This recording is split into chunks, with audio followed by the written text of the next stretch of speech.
భారత్ కు మద్దతుగా అనేక దేశాలు కూడా వస్తున్నాయి.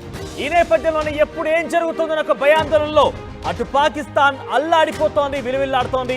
ఈ నేపథ్యంలోనే అసలు పాకిస్తాన్ కి సంబంధించిన విషయంలో అటు రంగంలోకి ఇజ్రాయెల్ మొసాద్ టీం కూడా దిగింది. భారత్ కు అత్యాధునిక టెక్నాలజీ సాయం చేసేందుకు ఇజ్రాయెల్ రంగంలోకి దిగింది. ఏకంగా డోమ్ ని అంటే ఇప్పటికే మనం చూసాం, ఇజ్రాయెల్ వార్ సందర్భంలో అనేక రకాలైనటువంటి టెక్నాలజీ అక్కడ ఇజ్రాయెల్ వాడుతోంది. ఆ టెక్నాలజీని ఇటు భారత్ కూడా ఇజ్రాయెల్ అందిస్తోంది. టెక్నాలజీ సాయంతో మొసాద్ రంగంలోకి దిగింది. డోమ్ ని అందించబోతోంది. అంటే ఒకవేళ కనుక అటువైపు నుంచి ఆయన క్షిపణులు దాడి చేసినా కూడా ఈ డోమ్లు అడ్డుకుంటాయి, ఐరన్ డోమ్లు అడ్డుకుంటాయి. ఐరన్ డోమ్లు ఉన్న నేపథ్యంలో భారత్కి ఎటువంటి హాని కలిగే అవకాశం లేదు. ఇజ్రాయెల్ సపోర్ట్ ఇటు మోదీకి భారత్కి వస్తున్న నేపథ్యంలో అటు పాకిస్తాన్ మరింత భయభ్రాంతులవుతోంది. హై టెక్నాలజీతో ఇప్పటికే ఇజ్రాయెల్ అటు హమాస్ పైన దాడి చేస్తోంది. హమాస్ దాడి కొన్ని ఏళ్లుగా కొనసాగుతోంది. ఇజ్రాయెల్ అప్పుడు అనేక రకాల టెక్నాలజీని ఉపయోగించింది.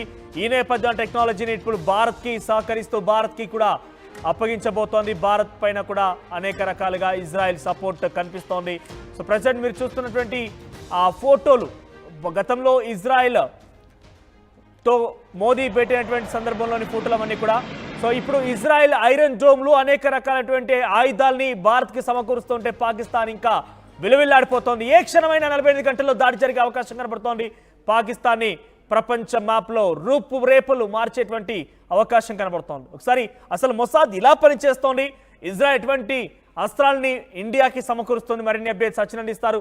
సచిన్, ఏంటి ఇజ్రాయెల్ భారత్కి ఎటువంటి అణ్వస్త్రాలను సమకూరుస్తోంది, ఇటువంటి అస్త్ర శస్త్రాలని భారత్ సరిచేసుకుంటోంది, పాకిస్తాన్ పైన దాడికి ఎటువంటి విధంగా సంసిద్ధమవుతోంది, ఇంతకీ ఇజ్రాయెల్ మొసాద్ టీం ఏ రకంగా పనిచేయబోతోంది?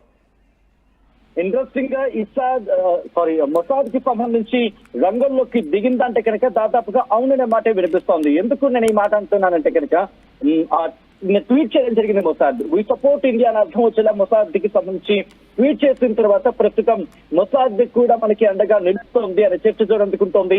మరి ముఖ్యంగా కొన్ని అంశాలకు సంబంధించి ఇక్కడ అన్ని రివీల్ చేయకూడదు అనేది ప్రస్తుతం నేషనల్ ఇంట్రెస్ట్ నేపథ్యంలో నేను కొన్ని పాయింట్స్ ని టచ్ చేయట్లేదు మనోజ్. ఎందుకంటే ఎక్కడైనా మన ప్లాన్స్ కనుక వాళ్ళకి రివీల్ చేస్తే వాళ్ళు మనకి దెబ్బ కొట్టే అవకాశం ఉంటుంది. కాబట్టి కొన్ని పాయింట్స్ నేను టచ్ చేస్తే బట్ మన వ్యూవర్స్ కి కనెక్ట్ అయ్యే పాయింట్స్ మాత్రం నేను ఇక్కడ చెప్పాలనుకుంటున్నాను. నిన్న ఆల్రెడీ ఇజ్రాయెల్ కావచ్చు లేకపోతే దేశాలకు సంబంధించిన రాయబారులతో భారత విదేశాంగ ఆల్రెడీ చెప్పింది అక్కడ ఇక్కడ జరుగుతున్న అంశాలు ఏంటి, ఇక్కడ జరుగుతుందని చెప్పుకొచ్చింది. దాంతో పాటు నిన్ననే ఇటు వివిధ దేశాల నుంచి రెస్పాన్స్ వచ్చిన నేపథ్యంలో మొసాద్ కూడా ఇక్కడ రియాక్ట్ అయింది. మొసాద్ రియాక్ట్ అయిన దాన్ని బట్టి అర్థం చేసుకోవచ్చు. సో ఒకవేళ మొసాద్ కి సంబంధించి నేరుగా రంగంలోకి దిగుతుందా, ఎప్పుడు ఎక్కడ ఎలాగా ఏ విధంగానూ డైరెక్ట్ గా చెప్పదు చేయదు. కానీ మొసాద్ కి సంబంధించి మద్దతు ఇస్తుంది అనేది క్లియర్ కట్ గా కనిపిస్తోంది. ఏ విధంగా అనేది భారత విదేశాంగ శాఖ చెప్పదు. ఒకవేళ చెప్పినా మనం మన వాళ్ళకి చెప్పే ప్రయత్నం జరిగింది. యుద్ధం మొదలైన తర్వాత అప్పుడు మాత్రమే రివీల్ చేసే ప్రయత్నం చేద్దాం, అంతవరకు ఆ క్యూరియాసిటీని హోల్డ్ అని చెప్పే ప్రయత్నం చేద్దాం. బట్ హౌ మొసాద్ వర్క్స్ అనేది ఒకసారి చెప్పే ప్రయత్నం చేస్తాను. మొసాద్ కి సంబంధించి ప్రధానంగా వాళ్ళకి 4 విభాగాలు ఉన్నాయి.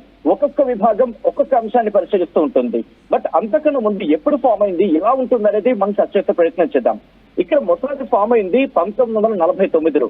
మరి ముఖ్యంగా మొసాద్ కి సంబంధించి ప్రపంచంలోని స్పై ఏజెన్సీలు నెంబర్ 1 దరిదాపుల్లో ఎవ్వరూ లేరు. ఇన్ఫాక్ట్ అమెరికాకు సంబంధించి లేదు, దాంతో పాటు భారత్ కు సంబంధించి రా కావచ్చు, ఎవరు కూడా ఇటు ఇజ్రాయెల్ అంతా స్పై ఏజెన్సీని మించడం కాదు, కనీసం దరిదాపుల్లో లేరు అనేది ఇక్కడ ప్రధానంగా వినిపించామాట. సో అలాంటి మొసాద్ వాళ్ళ ఆపరేషన్ ఎలా ఉంటుందంటే నేను జస్ట్ శాంపుల్ చెప్పే ప్రయత్నం చేస్తా. కొన్ని సందర్భాలు అయితే ఒక 10 రోజులు 9 రోజులు ఒక రూమ్ లో ఉండిపోయారు. అటువంటి పరిస్థితి. ఫస్ట్ ఆపరేషన్ వాళ్ళు 1972లో చేశారు. దాన్ని ఆపరేషన్ రాత్ ఆఫ్ గాడ్ అంటారు. జర్మనీలో సమ్మర్ ఒలింపిక్స్ కి వెళ్లారు ఇజ్రాయెల్ టీం. దాంట్లో 11 మందిని చంపేశారు పాలస్తీనియన్ మిలిటెంట్ గ్రూప్. వాళ్ళు దాన్ని బ్లాక్ సెప్టెంబర్ గా చెప్తూ ఉంటారు. మొదటి నిందితుల్ని గుర్తించింది 15 మంది బృందం ఏర్పాటుతో 70 నుంచి 86 వరకు సంబంధించి మాట్లాడుకున్న సందర్భం. ఆ తర్వాత కూడా దాని ఆపరేషన్స్ కంటిన్యూ అవుతూ వచ్చాయి. రీసెంట్ గా ఈ మధ్య కాలంలో ఎవరిని గమనించుంటే చూస్తుంటే ప్రపంచ పరిణామ క్రమాల్లో మారుతున్న ఇష్యూస్ లో హమాస్ కి గట్టి దెబ్బ, లెబనాన్ కి సంబంధించి కావచ్చు లేకపోతే హమాస్ కి కీలకమైన దెబ్బ ఏంటంటే కనుక ఇక్కడ ప్రధానంగా మాట్లాడుతున్నప్పుడు ఇస్మాయిల్ హనియే.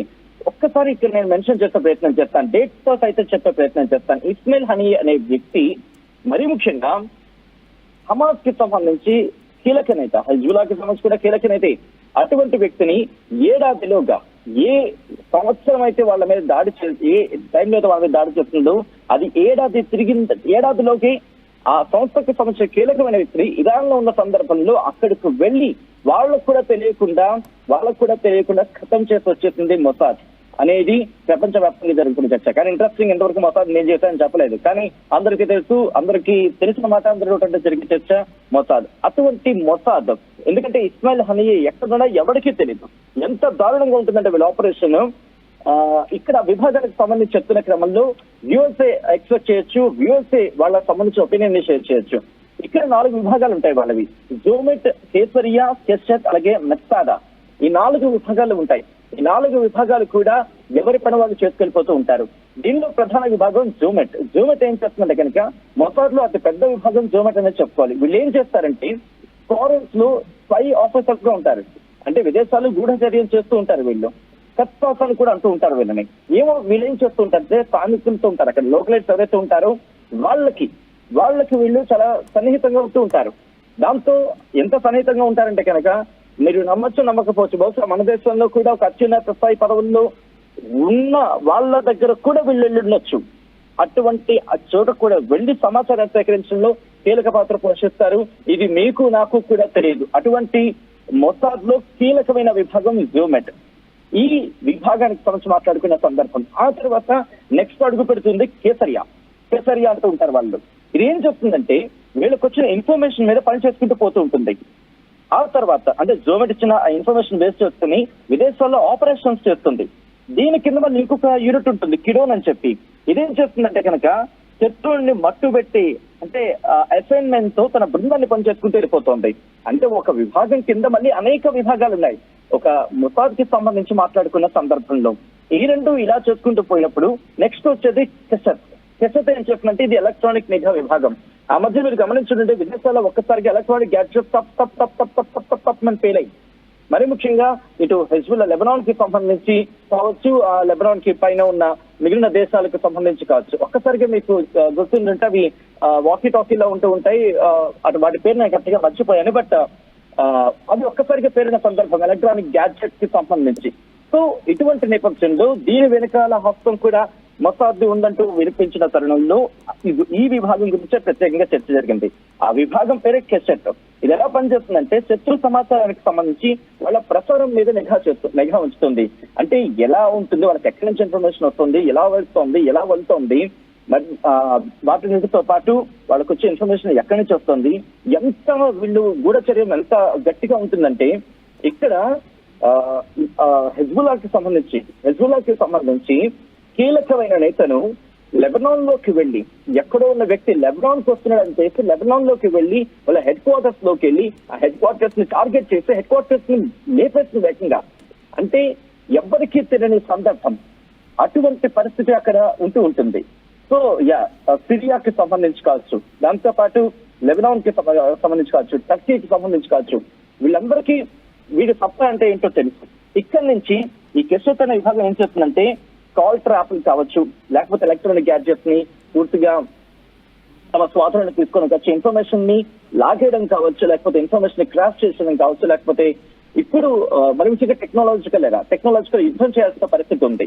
సో దాంతో పాటు శాటిలైట్ ని డిస్రప్షన్ కావచ్చు, లేకపోతే హ్యాకింగ్ కావచ్చు, ఇవన్నీ జరగాలంటే కనుక ఈ విభాగం చాలా కీలకంగా పనిచేస్తూ ఉంటుంది. వీటన్నిటి తర్వాత ఆఖరిలో రంగంలోకి దిగేది వీళ్ళే, మెత్సాద్ అని ఉంటారు.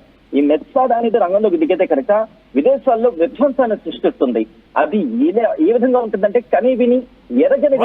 ఒక్కసారి హోల్డ్ ఆన్ సచిన్, మొసాద్ గురించి మనం డీటెయిల్ గా ఎక్స్ప్లెయిన్ చేద్దాం. అంతవరకు ఒకసారి ఇజ్రాయెల్ ప్రధాని నెతన్యాహు అటు మోదీని ఉద్దేశించి 2 రోజుల క్రితమే ట్వీట్ చేశారు. ఆయన ఒకసారి ట్వీట్ కూడా చదివి వినిపించే ప్రయత్నం చేద్దాం. అటు ఆయన ట్వీట్ లో చూస్తే కనుక I spoke today with Indian prime minister Narendra Modi and expressed my condolences and those of the people of Israel to the people of India following the Islamic terrorist attack in Kashmir. ఎక్కడైతే పహల్గామ్ దాడి సంఘటన జరిగిందో ఆ విషయం పైన అటు ఇజ్రాయెల్ ప్రజల నుంచి కానివ్వండి, ఇజ్రాయెల్ ప్రధాని నుంచి కానివ్వండి సంపూర్ణమైనటువంటి ప్రగాఢ సానుభూతి తెలియదు.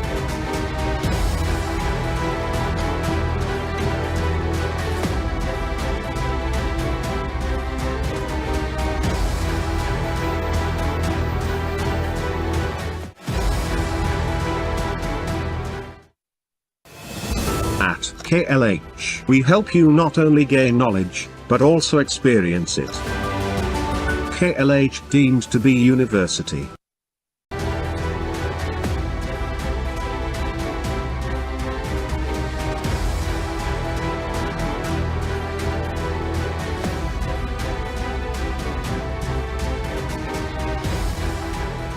భయంతో పాకిస్తాన్ వణికిపోతోంది.